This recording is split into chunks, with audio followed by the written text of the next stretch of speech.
Starfleet Universe On Call. I am Paul France, owner of France Games. I'm an SFU Online, Bedcom Online, and Starfleet Warlord. Just a minute how to join us for a talkcast every Thursday night starting at 9:30 p.m. Eastern Time. You can either join us on the phone, just dial 605-562-0444. Just follow the directions, call IDs 17702. Or you can participate on the web. Just go to Talk's website at www.talkshoe.com. Search for call ID 17702 or search for Starfleet Universe On Call or SFU On Call. You should find us there. That's one way of doing it. But for the best experience, you want to go on twitch.tv. Yes, twitch.tv /SFU On Call is where you will find us. You can join us there and you have join the chat room, and it's just a wonderful time there. Now, you can contact me for any reason. My email address is sfuoncall@gmail.com. That's sfuoncall@gmail.com. Also, if you want to, you can follow me on Twitter while it still exists. That's SFU On Call again. Also, Paul France, PAUFRANZ. There's no T in that. And also, Franz Games. And of course, it's lovely Talkcast. Gets into a podcast available on iTunes and various other feeds around the net. From A to B this week, it's been pretty quiet. The only thing of note is that A to B got a new printer because they've been doing things on demand, and they've been using these huge printers, and they just got a brand new one into the office. Looks like they bought it instead of leasing it. At least that's my understanding from the post. Because when they say they bought it, I'm assuming they. So it's a beautiful piece of machinery, so they can print out many more copies of SSD books and modules and so forth. So if you need to order them, they're back. They're ready to put them into production mode. When it comes to SFU Online tournaments, obviously, 2 weeks ago, 2 weeks ago at this point, Seth Szymanski is the winner for the Sapphire Star 13 tournament. Also, last week we had the tournament up in Toronto. I noticed there were some posts about it, but on the Facebook, I did not capture it. I just thought about it while I'm talking here. So sorry for I will hopefully get who the winner was from this year's tournament there, so you guys can know that.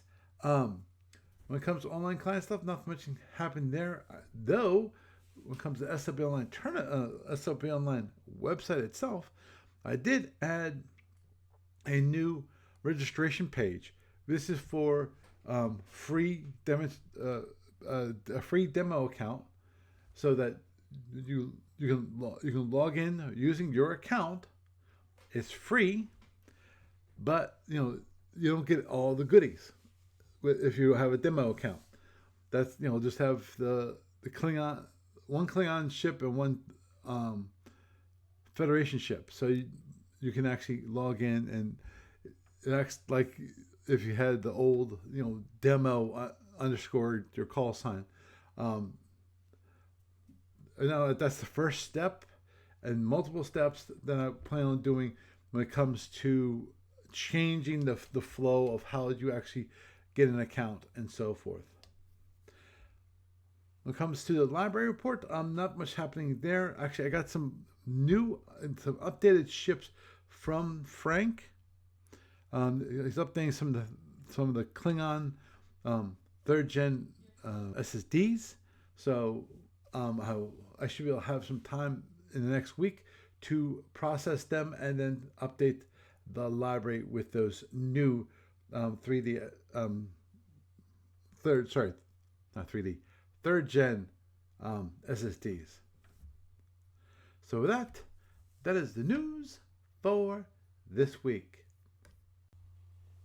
And it means that hello, Paul Fritz, welcoming you to Starfleet Universe On Call. And tonight, well, looks like it's just me all by my lonesome. I just tried to call Doug and Doug didn't pick up. Not sure why, but he didn't pick up. So then Jeff's not here and Gary's not here, which means hi. It's just me tonight. So given that, that means I have to come up with a topic. Actually, I have a topic that I want at least to start off with for this evening, which is something I worked on actually over the weekend, over the week, and that is the update to the SFU Online website. This quick thing, which is some plans going forward, and to change the way signups occur for SFU Online. I've started the process. Actually, I started the process sooner than I expected because I totally forgot about it. Which was, I'm not sure if I talked about it at all. I think I might have talked about it a little bit. Which is, I did something stupid. Hey, happens to the best of us. And that is, the one thing that I did that was stupid was that since the current release of the client that was so long in coming, I've been working on it for so long, I forgot some things that I put in there or removed from there. And one of those things was, for those of you who haven't, well, most of you probably didn't even notice it, and which is the demo button. There used on the login screen. There used to be a demo checkbox. You say, okay, I want to log in as a demo. In which case, if you log in as a demo, then what it does is it'll say demo account, blah blah blah. Well, demo underscore whatever call sign that you enter in. So you can still have a unique. It was kind of obvious that you're the demo account, and so forth. And one thing that I did, I removed that. Well, I forgot that I removed it, and then I started getting some emails going,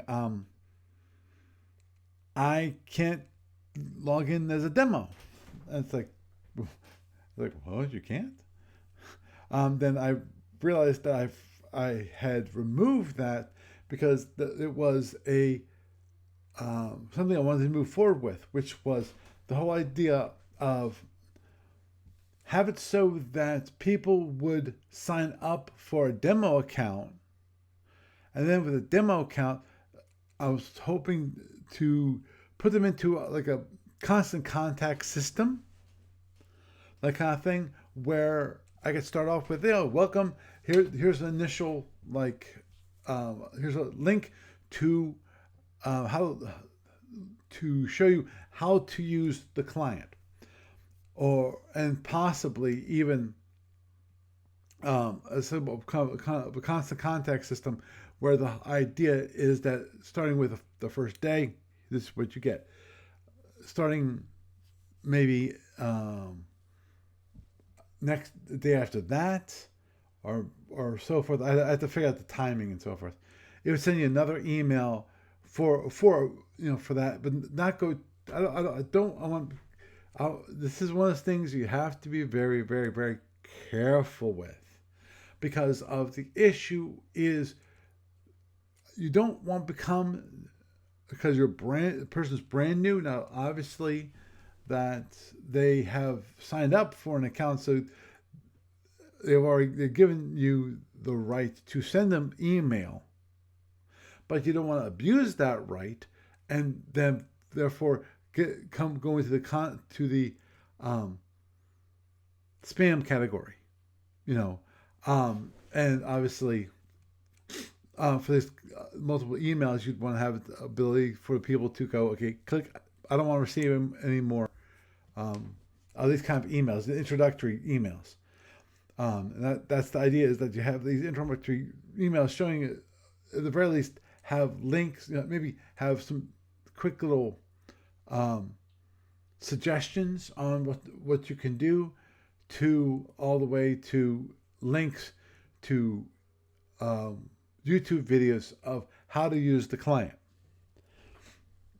Now, excuse me, I just realized I'm not monitoring Twitch over here, and I apologize for not being over here on Twitch.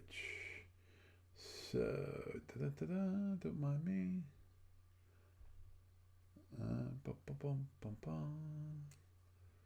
And there, okay, it says I'm live. Yes, I am live. That's right. That's me. I'm live. I'm alive. Okay, go. Okay, so make sure I'm all good there. Okay, good. I apologize for the brief interruption. I should have started by doing that, but I forgot. I apologize. So the idea is that to help people along the process.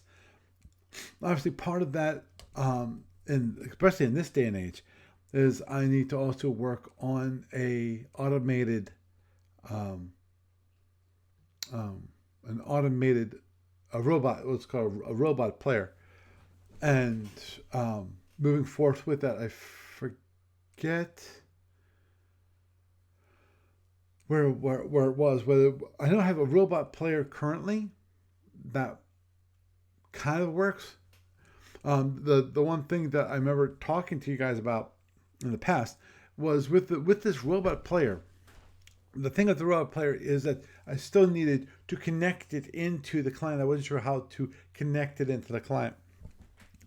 And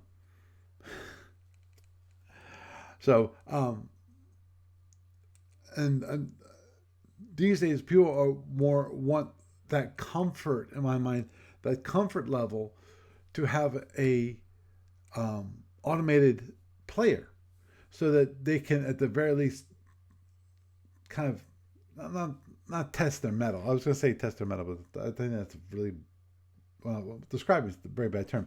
But have a introduction into the client without having the social issue of being embarrassing. You don't know how to use the client. I'm sorry, you can have all the videos in the world, but I don't think it's one of those things. It's like reading a textbook. You can read a textbook all you want. You can gain so much knowledge about a certain subject. But until the time you actually put that the knowledge to use, it's I'm not going to say useless, because that's not what I was looking for.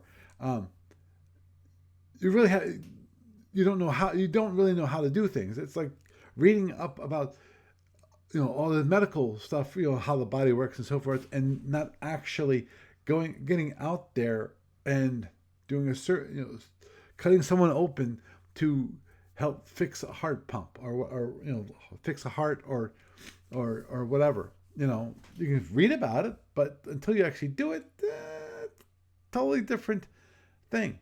So, that and having so that people actually have introductory videos and have an automated player, I think that really helps them being introduced. Now, obviously, I know what people would love to have, and it's like, not on your life. And what was it? I think somebody already tried this. I know people really would like to have an SFB player. Not going to happen. The SFB rulebook is way too large, and even ChatGPT itself saying SFB is way too complicated to actually try to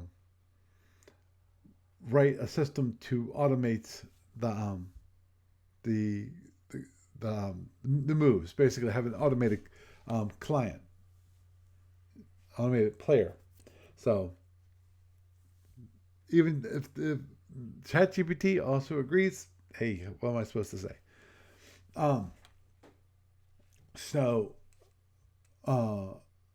But I can still have it. I think I have the tools for a FedCom player, and I'm pretty sure if I have FedCom, then I definitely have the Cadet. And I just need to automate it more. Now, the next thing I wanted to work on, which The funny part about this is that I was told to do this 10 years ago, and I kind of pushed back on that idea just because I knew how much work it would require, and certain things still aren't perfect when it comes to doing that, which is Ken Burnside many years ago at this moment in time suggested that basically okay, he told me to basically make it like Adobe, Adobe what's the Adobe product? I can't remember the actual Adobe product itself that was done. Photoshop. I think it's Photoshop. And which is the whole idea is to take the panels and you can create as many windows as you want so that you can actually control the panels and so forth. Now, I did look into the idea of doing basically a full screen app, and I come to realize that when it's a full screen app, it means full screen, which means you now have taken over the full screen. That means any windowing and so forth, you have to draw yourself. And I went, nah, pass. Because if I'm gonna do the windowing all by myself and so forth, what I would do at that point is actually I'd use like Unity or I think Unreal. I forget the systems. But doing that, I'd have a whole different set of tools. Obviously, I looked at I think it was Unity. I think it was. I was trying to create a SFU Starfleet Battle Force. Have it so that you can actually play. And the big thing there is that one, learning a new system, which is definitely completely different from the way it works in Java. But then there are things that I would not know how to do in Unity, and the biggest thing there was communication. How do you communicate between two clients?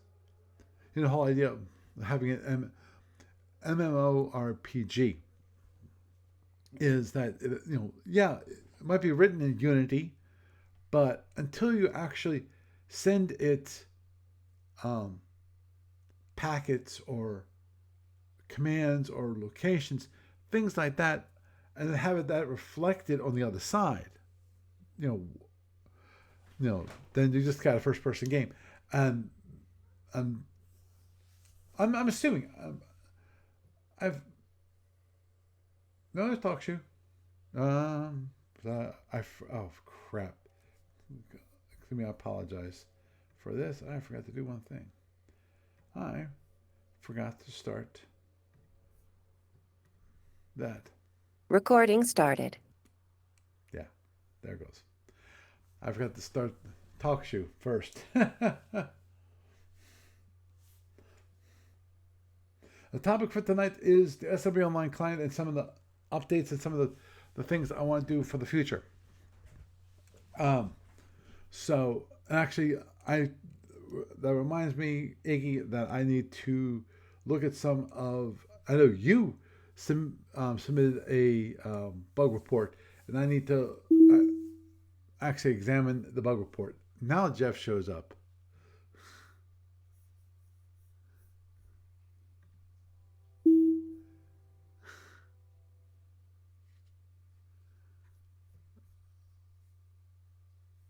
Oh, come on. Just, okay. I think Jeff might be having some technical difficulty. Oh, there's the microphone. Hey, Jeff. Can I hear you? Can you hear me? Because I can't hear you at the moment. I'm pretty sure I'm recording on this side. That's usually where the issue lies. Okay. Yeah. I'm down. I don't see anything from you.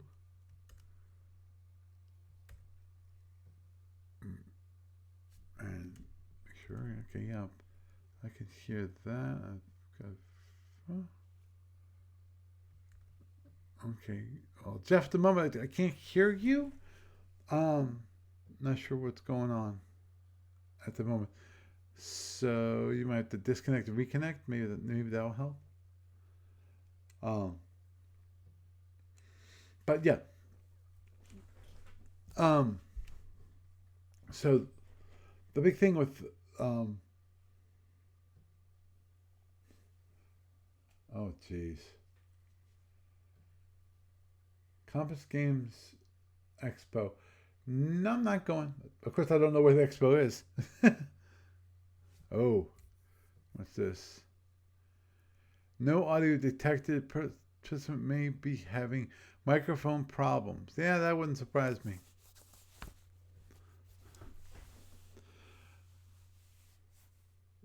Yeah, because I'm not hearing anything, Jeff. And TalkShoe agrees with me that there's some technical difficulty with that. Oh, yeah, Iggy, I'm not going to head up to Meriden, Connecticut. I think that's a little far.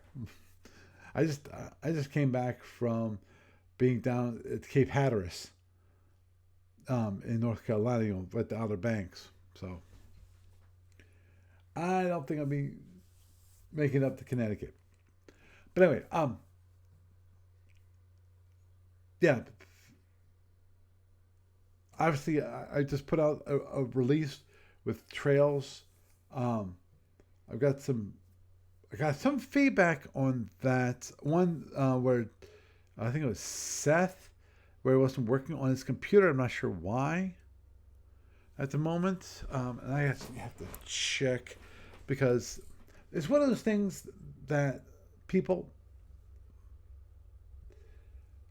One thing you need to remember when it comes to feedback reports. The feedback reports are great. They're best if they're done by the person who's having the problem.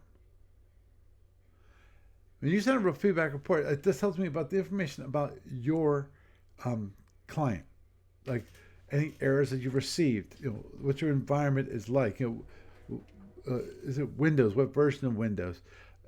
Is it Linux? Okay, what is the distribution of Linux? Things like that. That's what it will send to me, and um, the reason why I prefer it that way is because then I can get the information about those people and hopefully maybe duplicate it myself, or help, and therefore help to solve the problem that the person's having with their client. Okay, Jeff, you there now? Let's try this again. Oh boy, you got it, Jeff. I think you got a real bad connection.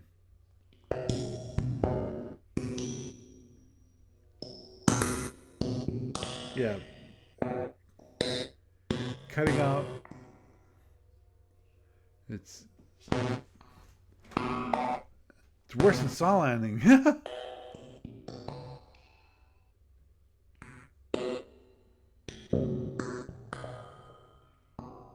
Okay, well, Jeff, I'm gonna mute you because you're not. I can't really.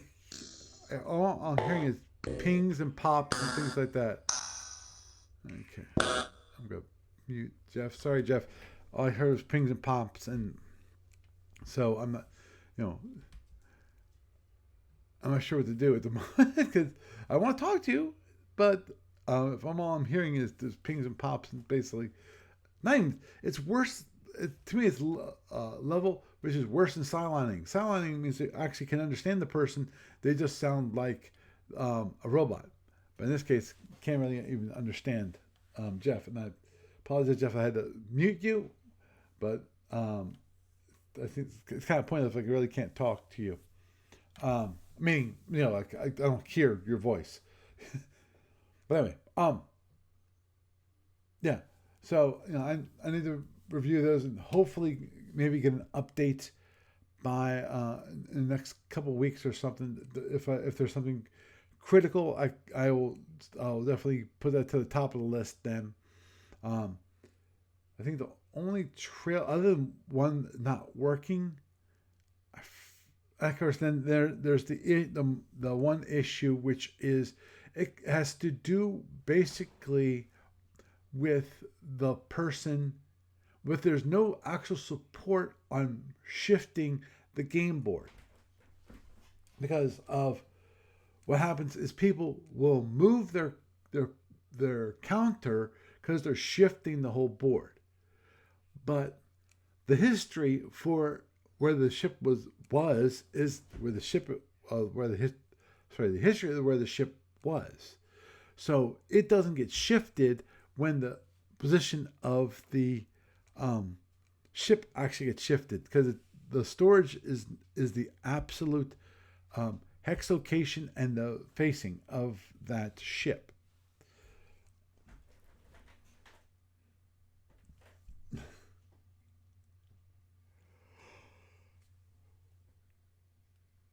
Excuse me. Sorry. Where was I? Crap. Yeah. The trails. I have to check with Iggy. Iggy sent me something. I got to see if he ran into an issue. Obviously, even before I released it, there were some people already calling for a way to disable it. That at the moment you can disable it.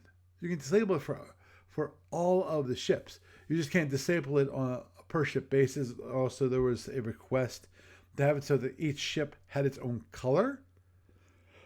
Excuse me. And also be able to turn on and off based on individual ships. Was it somebody? I think somebody pointed out that they didn't think tracking of like shuttles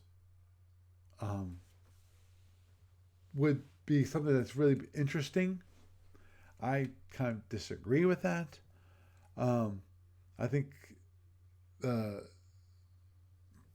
tracing that is a good thing. Obviously, as I pointed out before, I need to add actual support into the client for actually shifting the map. Having so everything on the map gets shifted, and then since I know how much it's being shifted, then I can go into the history of the ship itself and then just move those locations so that when you actually do a real shift of the board, that the positions of the history can also be shifted, and therefore you don't have this really strange artifact where you have, when you shift it, the one where the current is where the ship or unit location is modified, you don't get this huge long line between the last position and where it currently is.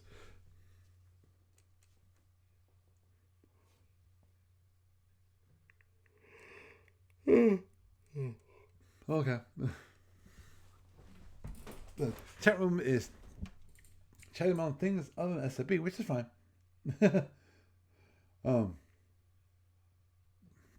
Talking about games other than SFB, at least between these two players, which is fine. I don't mind that at all. But oh gosh, sorry.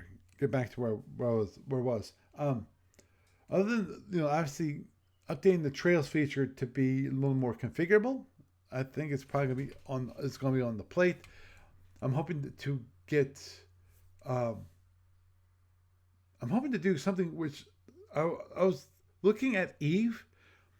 The other week when I was looking at I wanted to have it so that when it comes to the way the board looked, it was closer to Eve, to a certain degree, where you have the main board in the middle of the screen, and then you could have like the listing of the ships on the ships that are on the board to be over on the right hand side.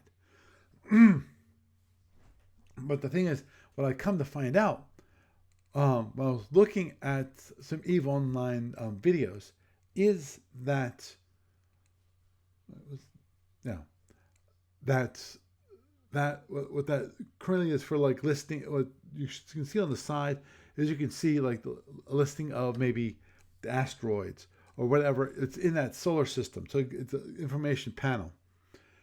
And the one thing I realized is that that information panel is actually kind of a window, because it has the Windows decorations on that. So I'm guessing that if I want to, I could do, I can minimize it and things like that, or even make it wider or something like along those lines. I was just thinking that maybe that's what I should do. And then I've got, did find a couple articles on how to basically snazz up the client, in this case, have it so that the window is transparent. And that would be great, especially if, transparent. So basically, it makes it also look like EVE Online when it comes to that part of it. Obviously, EVE Online and SFU Online are two completely different games. But there's certain approaches that I like that I'm hoping to duplicate in the SFU Online client that they do in EVE Online. Obviously, certain things I don't expect to do at all, like the 3D animation and all that kind of thing. I expect to do that. Doing a 2D, and what I really would like to do, but I'm not sure if I can ever do it, which is I would love to have updated counters, meaning high resolution counters that you could actually have someone play on a big screen, and it would then scale up the counters, and it wouldn't get blocky because of it was designed from the get-go to be expandable. It's called scalable. Instead of in a physical, bit by bit graphical file, it's like SVG or PDF, or I'm thinking about anything else that actually is a file, a vector type of file format. One which is kind of out there, but it's the same kind of thing when it comes to that, which is AutoCAD files. So.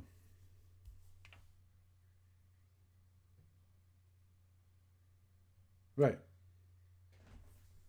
Oh, understood. Um,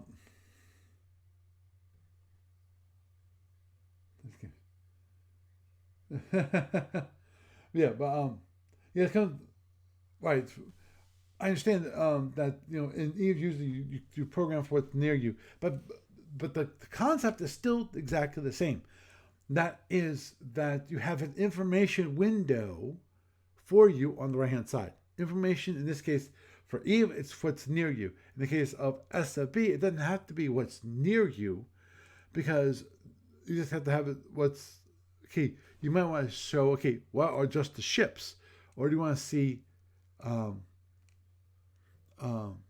ships and fighters, or just fighters without ships?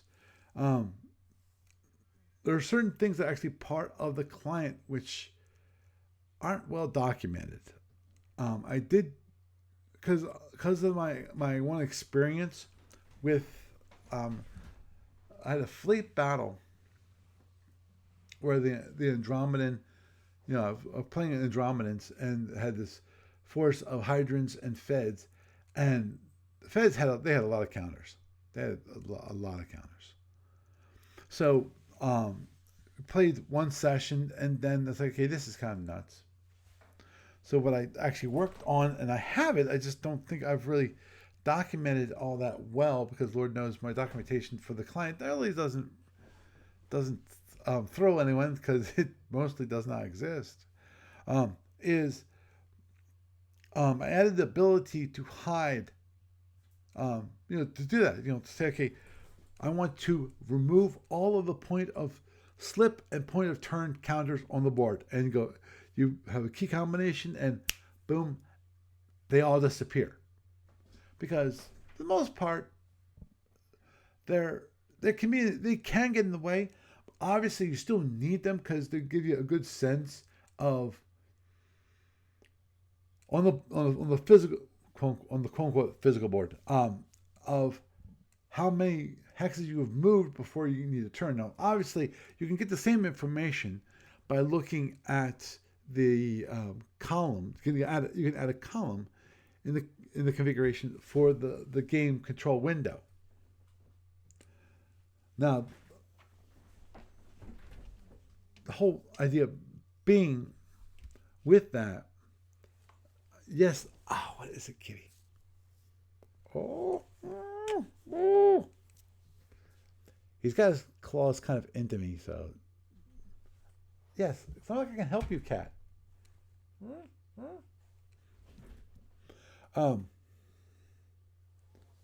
Yes. So it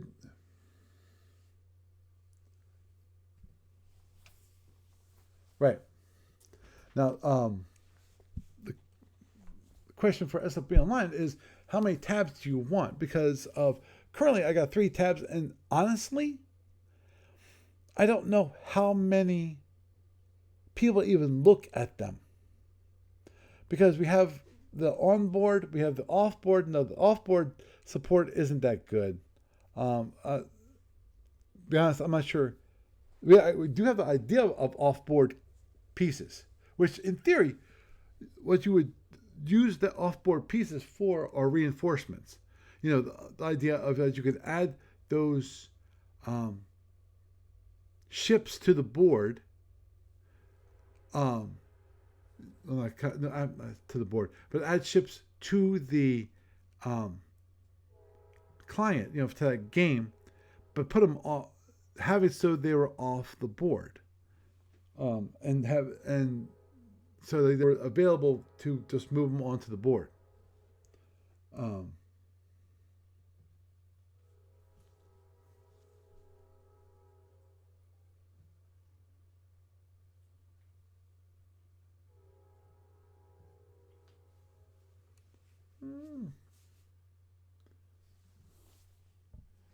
I'm sorry. I'm sorry for the silence.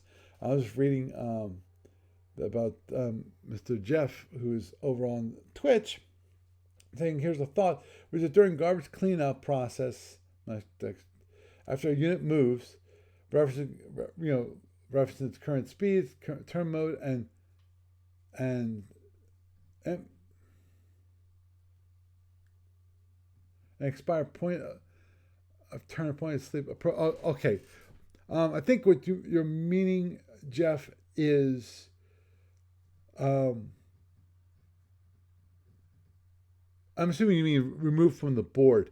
That I think would be a bad idea. And here's point of turn you probably wouldn't want. Point of slip, I can see you wanting. And here's the reason why, and that is because of point of turn. That usually reflects the point of counter. That distance there, that reflects the point of turn for the current speed. So you can't really delete it, because if you delete it, if you change your speed from 15 and go up to 30. Your turn mode just went up from 3 to possibly 6. And if that happens and you remove the point of turn count, that doesn't mean that you've actually successfully, if you're at 15 when your turn mode is complete, you remove the turn mode counter. But the next impulse, if you change your speed from 15 to 30, all of a sudden your turn mode is no longer complete.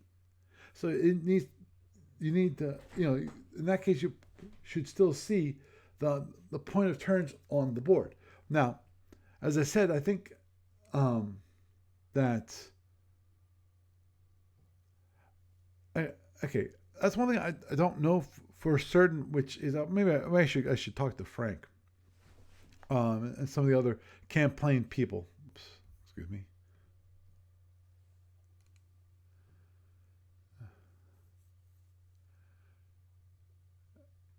Yeah, agree. Um, Jeff, I agree. I was hearing the same thing on my end. I was just reading that Jeff said that he badly messed up on his end. This is from earlier tonight, and he only hear fragmented crashes that are like throwing rocks down mine shaft, which is basically what we heard on our end too. So hopefully you can enjoy. Hopefully Twitch is better, and and obviously you can still communicate with us, which is always good to see.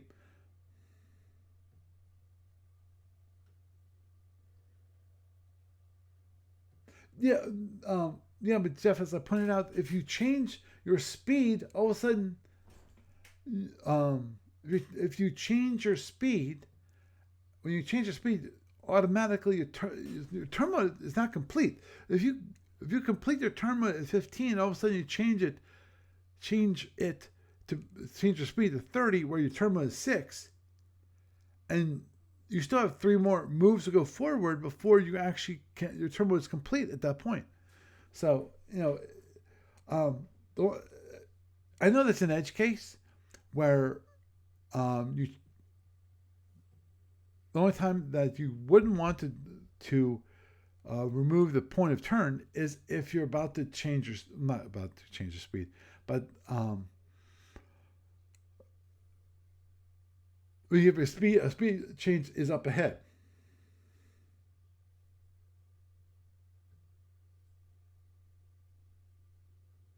No, it's not.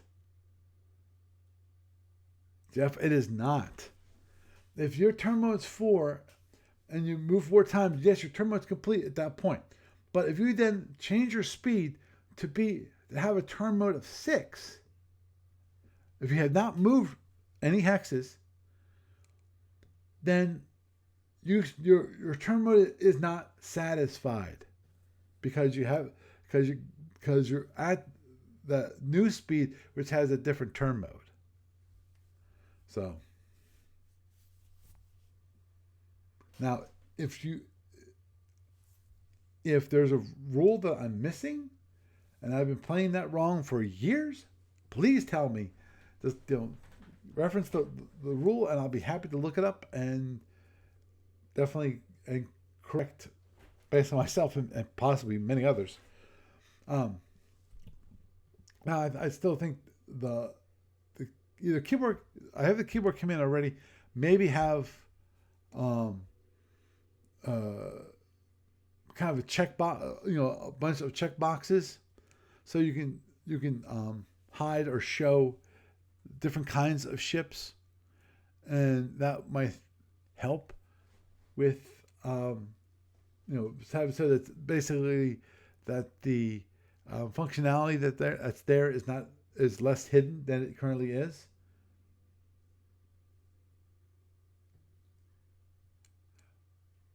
Well, yeah, great. The max turn mode, and the max turn mode in theory should be 6, but actually it might be 12. Because the big question is, I think about this for a moment.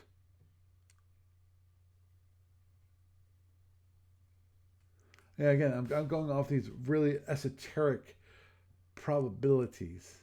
Well, possibilities. See, so these are edge cases, i.e., if your tug picked up a pot. Yeah.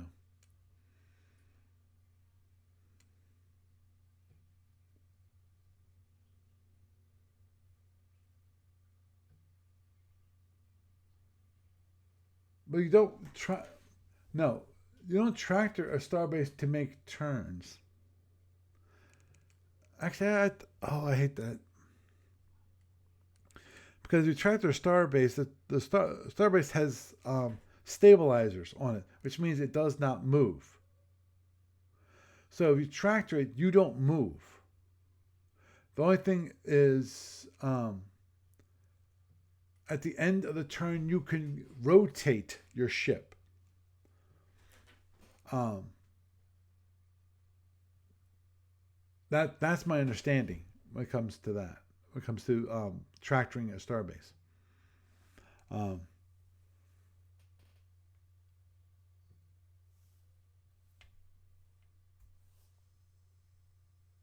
yeah. Well, yeah. You don't change your turn mode when you tractor. What you might actually do is, in reality, you might actually um, kind of change your turn mode per se. But you still have to move what you need to move. Your turn mode itself, that does not change if you just tractor somebody.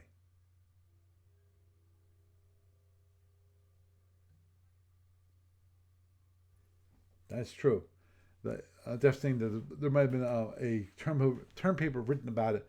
Now, I'd have to grab all of the captain's logs and read through them. I've got quite a few of them on an ebook form now. I don't remember all the ones I have. I have quite a few of them though. I want to, at the end of the day, actually have a collection of all of the captain's logs in ebook form, so I have them available when I need them. Obviously, at the moment, I don't need them, um, but it's one of those things that'd be nice to have. But anyway, so the question then there is, what's the best thing to do, and would people find that functionality when it comes to campaigns? Because see, what I was talking about earlier is mainly the whole idea of hiding point of slip and point of turn, and possibly have it so you only see the ships. That all the shuttles and seeking weapons, they disappear. Is that something that he'd be interested in as a player? Because personally, I'm interested in it because for large fleet battles, those things help tremendously to me. Anyway, so it gives me, I can hide, in the case of when you're fighting a large battle, I can just have it so I only see the ships. Everything else disappears temporarily. And it's only from my board. It's not from my opponent's board. It's just from my board. And when you hide everything but the ships, then it gives you a better idea of where the ships are in location to you. Because you have all these stacks of icons, and even I'm not sure.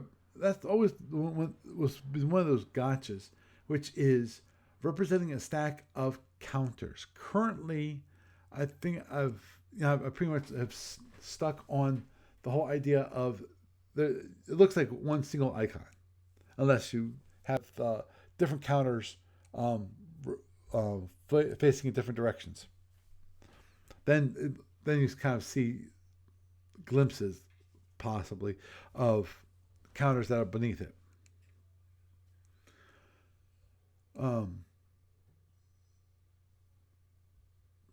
So obviously, a lot of the client, a lot of the functionality at the moment is focused more towards um, campaigns and fleet action versus um, tournament action. Um, I would love to, another one is I would say another issue that I've ran into the past week, and I'm not sure how this came about, but I've had it twice in a couple of days, I think it is, where people got quote unquote stuck being logged in. And I'm not sure if that's something I did with the client or just a function of um, the excuse me, how old the actual server is, because of it's coming up to about that time in the lifetime of the VM to move it. Because I move it every 3 to 5 years. Basically, I move it before anything bad happens to it. At least that's the whole idea. Because of, yes, they're VMs, they're virtual. But even virtual machines can go down. And they could be corrupted or things like that. And you want to have it with backups and also, and so forth. So that you want a continuous operation. And it's kind of what I call my insurance policy for changing VMs. And of course that's always a gotcha, because when it comes to SFU Online, if I move the server, I have to update the client. Now I've changed it a bit in the client a while ago, so that actually it will connect using the name, so that with the name changes, the IP address associated with the name changes, then it will automatically be updated. But that's not all the different kinds of connections. I have some fallback connections which actually use the IP address just in case something's blocking the use of the lookup of the DNS entry, which can happen when it comes to if it thinks it's a virus. Yes, I know, it's kind of goofy. But anyway, I think I'll wrap it up tonight with that. So I had a little discussion about the online client, hopefully to see some changes in it, both on the server side and on the client side, and of course on the onboarding side, and hopefully gather some more people into playing SFB Online or FedCom Online. So with that, I am Paul Franz, and I bid you a good night.